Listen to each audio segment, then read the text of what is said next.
오늘은 여자여 보소서 아들이니이다 라는 제목으로 하나님 말씀 같이 나누도록 하겠습니다. 여러분, 십자가로 가까이 가면은 우리는 주님의 음성을 듣게 돼요. 그래서 가상 실현을 통해서 그 십자가에서 주님께서 말씀하신 내용들을 우리가 한 가지 한 가지 우리가 살펴보고 있는데, 그 첫 번째 주님의 음성은 저들을 사하여 주옵소서 하는 주님의 기도의 음성을 우리가 듣게 되는 거예요. 그렇죠? 그 기도의 음성을 통해서 우리에게 깨닫게 해주시는 것은 무엇이냐면 우리 주님은 용서의 하나님이시라는 거예요. 주님 앞에 나아가면은 하나님께서 용서 못할 것이 없다라는 거예요. 다 용서해 주신다라는 거예요. 오늘도 용서의 은혜를 받는 귀한 은혜가 우리 가운데 넘치시기를 예수님의 이름으로 축원드립니다. 또한 두 번째 주님의 음성을 통해서 우리에게 깨닫게 해주신 것이 있어요. 두 번째 주님의 음성은 어제 같이 나눈 건데요. 오늘 내가 나와 함께 낙원에 있으리라. 오늘 내가 나와 함께 낙원에 있으리라. 주님 앞에 나아가면, 십자가 앞에 나아가면 주님께서 우리에게 베푸시는 은혜가 있어요. 그 은혜는 무엇이냐면 낙원의 은혜라는 거예요. 낙원의 은혜. 가장 구원과 멀리 떨어져 있는 자리에 있더라 할지라도, 그리고 그것이 내가 보기에 사람들이 볼 때도 끝이라고 여겨지는 가장 늦은 때라 할지라도 그 안에서도 하나님께서 예비하신 것이 있는데, 준비하신 것이 있는데, 그것이 낙원의 은혜라는 거예요. 그렇죠? 돌아오기만 하면 된다라는 거예요. 십자가 앞에 나아가기만 한다면 된다라는 거예요. 십자가 앞에 나아가 십자가를 붙들고 우리의 인생을 십자가에 내어놓기만 한다면 낙원의 은혜는 우리 가운데 실제가 되는지 믿으시기 바라겠습니다.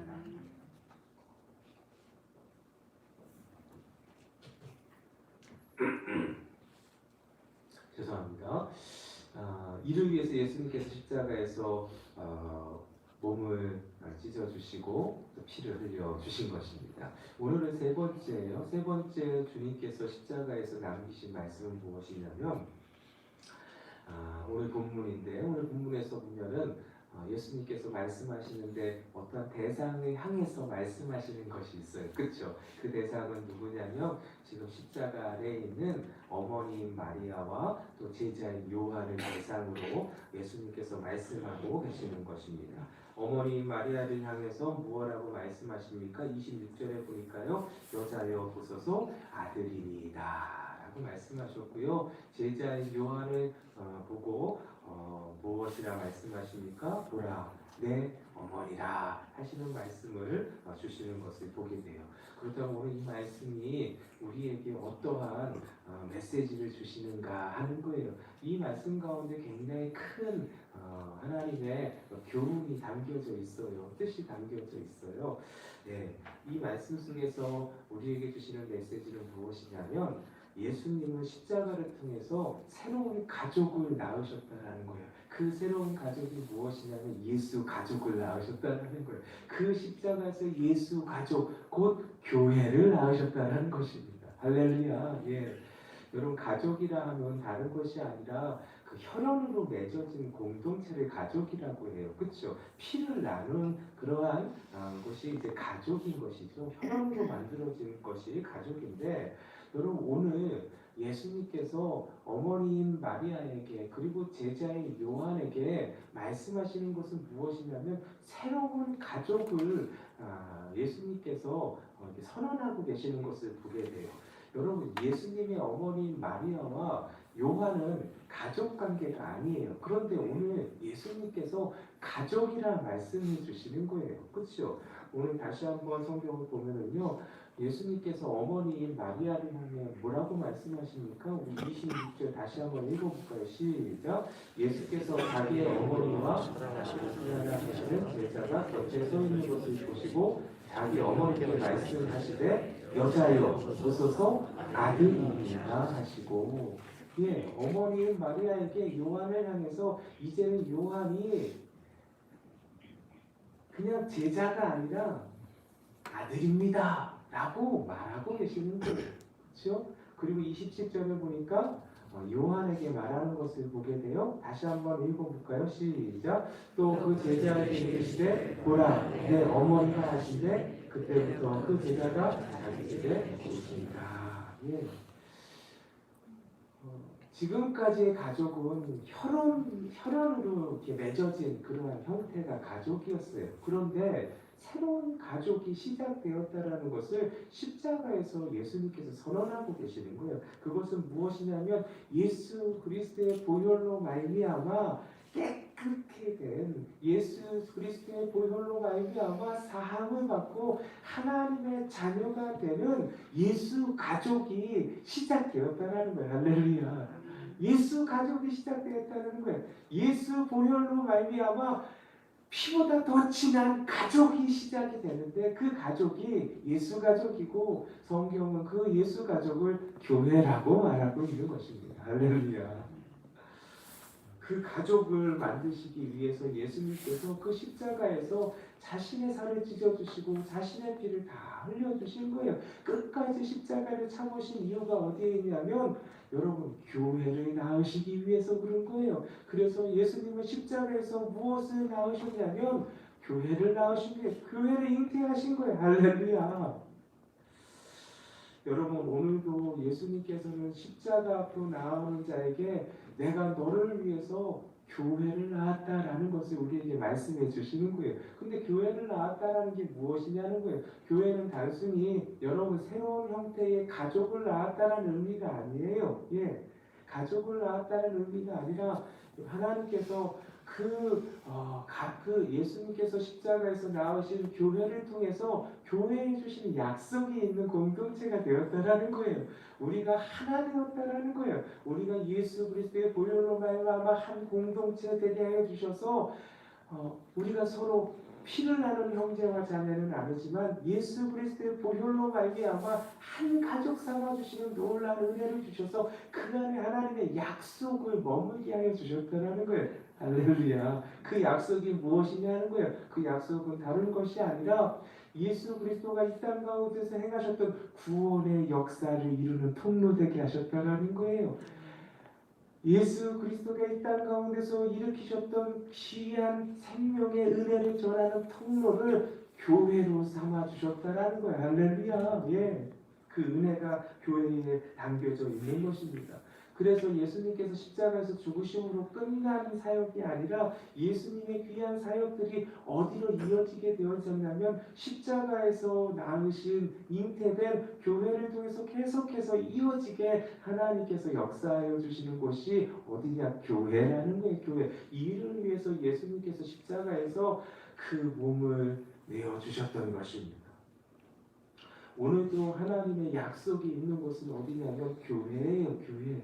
오늘도 하나님의 은혜가 머물고 하나님의 손길이 머무는 곳은 여러분 오직 교회밖에 없어요. 하나님의 교회를 통해서만 예수님께서 이루셨던 그 구원의 역사를 오늘도 이루시는 거예요. 하나님께서 오늘도 하나님의 놀라운 은혜를 어디서 통해서 이루시냐면 오직 교회를 통해서 이루시는 거예요. 왜요? 교회에만 하나님의 영이시오 그리스도의 영이 임하시기 때문에 그래요. 교회에만 하나님이 임하셔서 하나님의 역사를 이루시기 때문에 그래요. 오늘도 교회를 통해서 이 역사를 이루시는 줄 믿으시기 바라겠습니다. 그렇다면 예수 가족인 교회의 특징이 무엇이냐는 거예요. 예.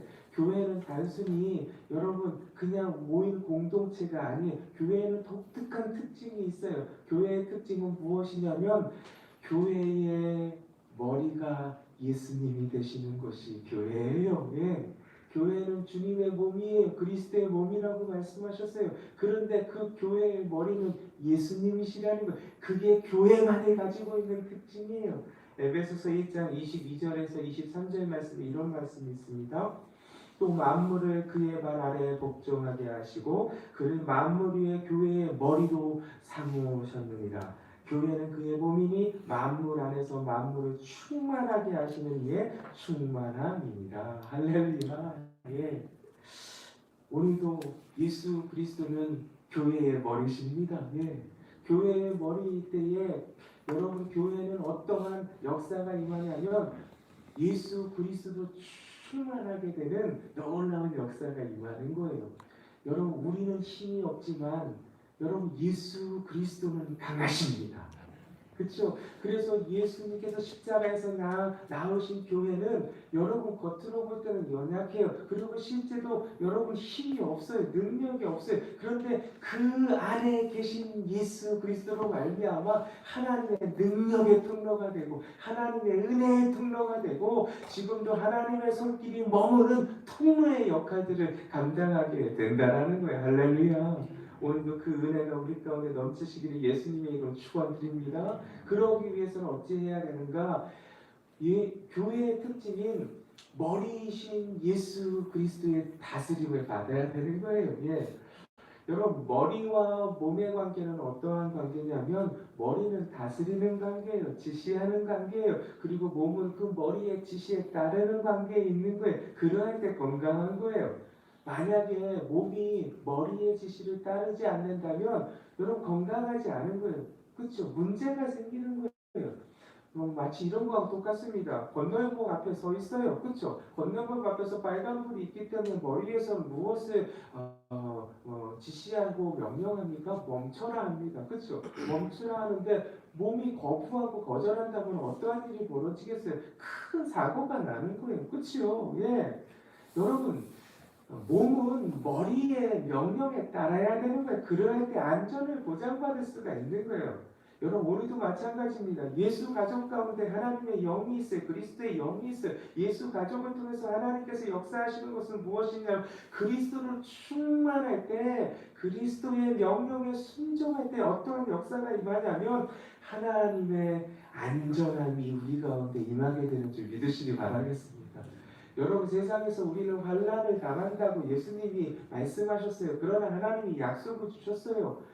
예수 가족인 우리한테 말씀을 주시고 약속을 주신 게 어떠한 약속을 주셨냐면 세상에서 너희는 환난을 당하나 담대하라. 내가 세상을 이겼노라. 할렐루야. 예수 가족 가운데 주님이 주시는 약속은 무엇이냐면 세상을 이기신 예수 그리스도가 예수 가족 가운데 교회 가운데 함께 해주신다는 거예요. 할렐루야. 그럴 때 어떠한 역사가 임하겠어요. 여러분 시편 23편에 그 고백이 찬송으로 우리 가운데 퍼지게 되어 있는 거예요.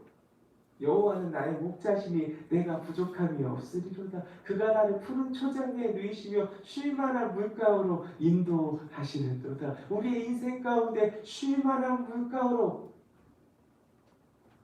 푸른 초장으로 인도해 주시는 귀한 은혜를 맛보게 된다는 거예요.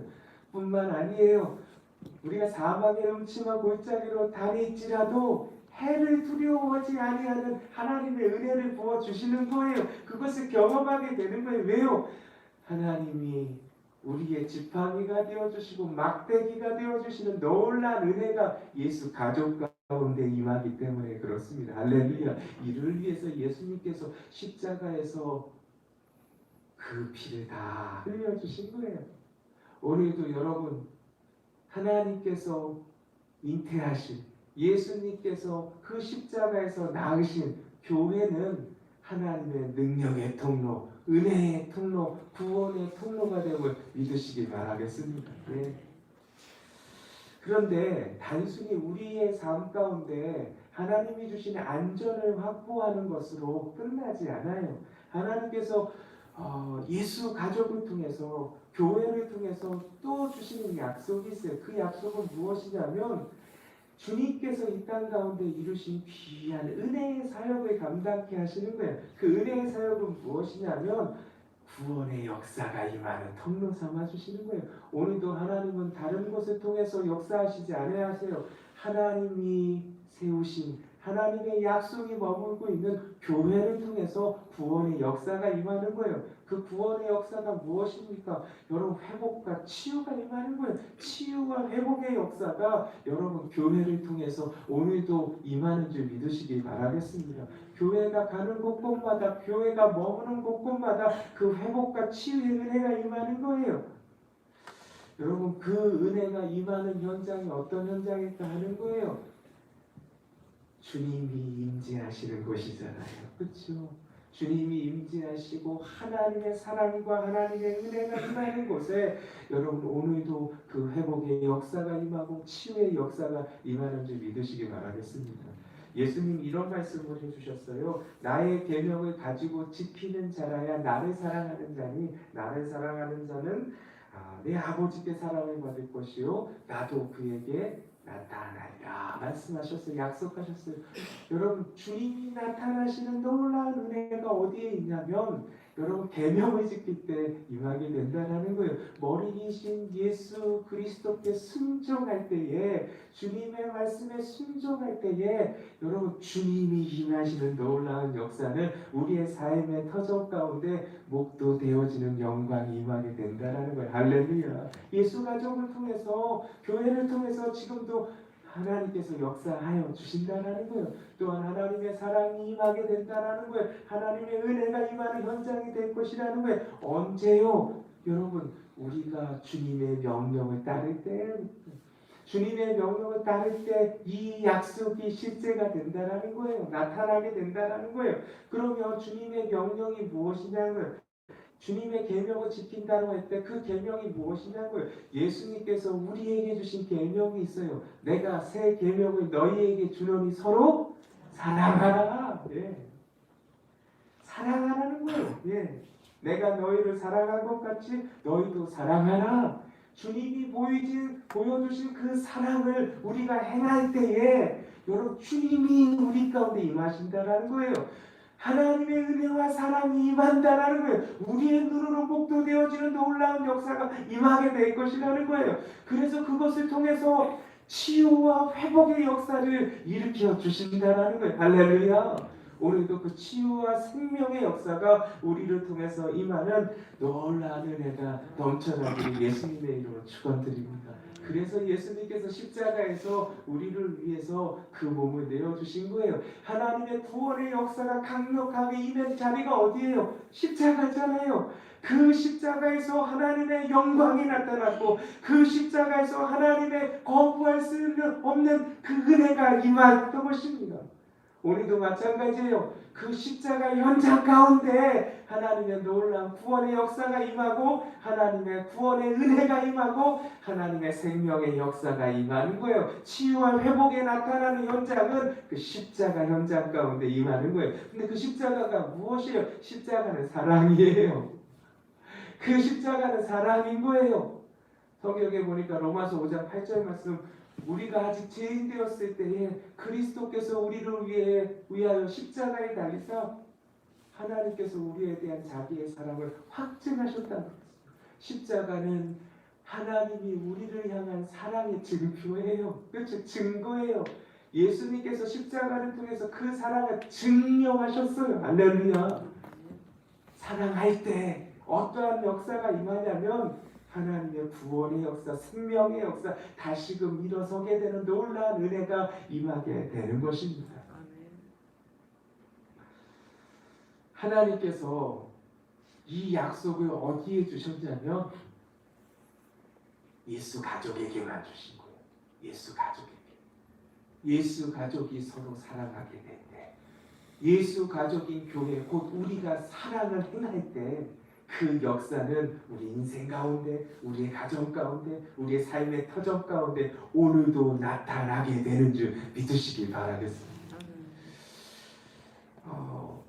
사랑을 경험하게 되면 여러분 완전히 변하게 되는 거예요. 다시 살아나게 되는 거예요. 치유와 회복이 무엇인지를 보게 되는 거예요. 그 좋은 예가 요한복음 21장에 드러나 있어요. 요한복음 21장에 어떠한 사건이 벌어지냐면 예수님을 베드로가 만나게 되는 사건이 기록되어 있습니다. 예수님을 다시 베드로가 만나게 되는 부활하신 예수님께서 다시 베드로를 찾아와 주시는 거예요.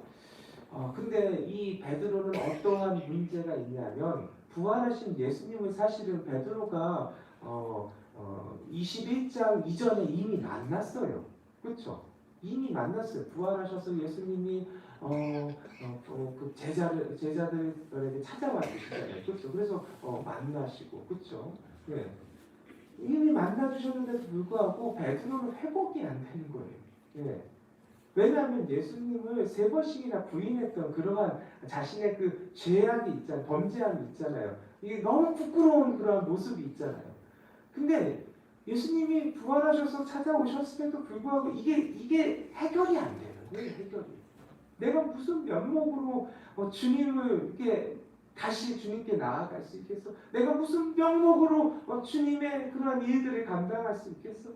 부활하신 예수님을 내가 만나서 기쁘고 그것을 인해서 내가 감격이 있고 감동이 있고 너무너무 좋은 얘기를 하지만 주님이 약속하신 대로 부활하신 것을 내가 보았고 경험했지만 그 마음속에 풀리지 않고 해결되지 않은 것이 있는 거예요. 그건 뭐냐면 내 부끄러움이 이게 지워지지가 않는 거예요. 예.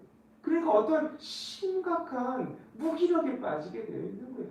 너무 큰 실망감에 빠져서 패배감에 빠지고 그래서 그 베드로는 좌절감 속에 있는 거예요. 일어나지 못하는 거예요. 그래서 어떻게 되냐면 그냥 다시 자기가 하였던 그 어부의 역할로 도적 들어갔던 걸 보게 되는 것이잖아요. 그렇죠? 그 디베라고 섞어서 계속 고기를 잡는 그러한 인생이 된 거예요. 그를 예수님께서 찾아와 주신 것이죠. 그렇죠? 근데 이 사건으로 말미암아 베드로가 완전히 변하게 되는 거예요. 완전히 변하게 돼요. 그 무기력에 빠졌던 베드로, 그렇죠? 그리고 그 실망감과 패배감과 그리고 그 좌절감에 깊은 나락에 빠졌던 그 베드로가 여러분 사도행전에 보면은요 완전히 뒤바뀌게 되는 거예요. 사도행전에 보면은 하나님의 역사를 이루잖아요, 그렇죠? 일으키는 그러한 장본으로 우뚝 서 있는 것을 보게 돼요. 안전벨기를 일으키고, 그 성전에서 복음을 담대하게 전하자 3,000명이 회개하고 돌아오는 놀라운 역사를 일으키는 통로 삼아 주시는데, 물론 그 역사가 일어난 원인은 성령의 강림이 있었기 때문에, 성령을 받았기 때문에 그런 역사를 일으키는 통로가 되었는데, 그런데 그 성령의 그 강림, 성령이 임하시는 그런 놀라운 역사가 임하기 위해서 예루살렘을 떠나지 않아야 했어요. 그렇죠? 마가의 다락방에서 계속 기도해야 했어요. 그렇죠? 그러한 열심과 열정이 어떻게 일어났냐는 거예요. 디베라 호숫가에서 변했기 때문에 일어난 거예요. 회복되었기 때문에 일어난 거예요. 치유받았기 때문에 일어나게 된 거예요. 어떤 일이 벌어졌기 때문에 이러한 일이 벌어졌냐 하는 거예요. 21장에 보니까 예수님께서 베드로를 찾아와 주시는 거예요. 그 전에도 베드로를 만나 주셨는데 회복이 안 되는 거예요. 그런데 베드로는 예수님께서 다시 찾아와 주신 그 예수님을 통해서 무엇을 경험하게 되면 사랑을 경험하게 될 거예요. 나를 끝까지 포기하지 아니하시는 예수님을 통해서, 다시 찾아와 주신 예수님을 통해서 끝까지 나를 포기하지 아니하시고 나에게 오신 예수님을 사랑으로 경험하게 되는 거예요. 할렐루야. 그리고 그 예수님께서 찾아와 주셔서 말씀하여 주시잖아요. 뭐라고 말씀하세요? 요한의 아들 시몬아. 자신의 이름을 불러주시는 예수님, 그 자신의 이름을 불러주시는 예수님의 그 음성은 어떠한 음성이냐면 너무 따뜻한 음성이었다는 거야. 너무 다정한 음성이었다는 거야. 나는 예수님을 볼 면목도 없는데 예수님을 부인한 그 죄 때문에 너무너무 부끄러워서, 그 예수님에 대해서 너무너무 부끄러워서 볼 면목도 없는 그 베드로에게 그 모든 것을 덮어주고도 남을 만한 그 따사로운 말씀으로 자기의 이름을 불러주시는 예수님의 음성 속에서 베드로는 무엇을 느끼고 경험하게 되냐? 사랑을 경험하게 된 거예요. 할렐루야. 그리고 예수님께서 말씀하시잖아요. 요한의 아들아, 내가 나를 사랑하느냐? 이 질문을 3번씩이나 받게 되는데, 이 3번의 질문을 통해서 베드로는 그 질문 속에서 사랑을 경험하게 되는 거예요. 거부할 수 없는 하나님의 사랑을 경험하게 되는 거예요. 왜 그것이 사랑이었을까 하는 거예요. 베드로는 예수님을 3번 부인하잖아요. 근데 예수님을 부인한 이 베드로는 그 마음 가운데 지울 수 없는 상처가 있는 거예요. 그리고 자신은 얼마나 한가라는지, 내가 왜 그랬을까? 그 순간에 두려워서, 그 순간에 무서워서 어쩔 수 없이 그렇게 된 거예요. 너무너무 안타까운 거예요. 만약 시간을 되돌릴 수만 있다면, 다시 그 현장 가운데 내가 갈 수만 있다면 나는 절대로 결코 그렇게 하지 않을 거예요. 내가 비록 3번 주님을 부인하고 모른다고 했지만 사실 내 마음은 그게 아닌데, 사실 내 마음은, 주님을 향한 마음은, 정말 그 마음은 사랑하는 마음인데, 아니 그거 좀 보여주고 싶은데 정작 내가 보인 것은 예수님 모른다고 부인한 거잖아요. 이게 지워지지가 않는 거예요. 이거 번복되지가 않는 거예요. 바꿀 수가 없는 거예요. 너무너무 괴로운 거예요. 다시 되돌아갈 수만 있다면.